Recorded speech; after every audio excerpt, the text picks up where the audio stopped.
السلام علیکم۔ کراچی سے لاہور جانے والی شالیمار ایکسپریس خوفناک حادثے کا شکار ہو گئی۔ مسافروں میں خوف و ہراس پھیل گیا، لوگوں کی چیخیں نکل گئی۔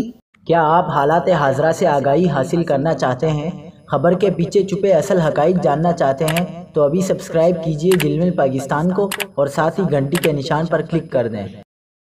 آپ کو بتاتے چلیں کہ کراچی سے لاہور جانے والی شالیمار ایکسپریس کو پڑیدن کے قریب حادثہ پیش آیا ہے۔ کراچی سے مسافروں کو لے کر جانے والی شالیمار ایکسپریس لاہور کی جانب روانہ دوا تھی کہ پڑیدن کے قریب حادثے کا شکار ہو گئی۔ ذرائع کے مطابق کوٹ لالو کے قریب شالیمار ایکسپریس کی نیچے والی ٹرالی ٹریک پر گر گئی، جس کے باعث مسافروں میں خوف و ہراس پھیل گیا۔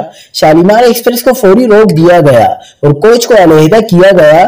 ذرائع کا کہنا ہے کہ ٹرین کی رفتار کم ہونے کی وجہ سے خوش قسمتی سے کوئی بڑا حادثہ نہیں ہوا اور ٹرین کو فوری روک دیا گیا، جبکہ خرابی کا شکار بوگیوں کو شالیمار ایکسپریس سے لگا کر روانہ کیا گیا ہے۔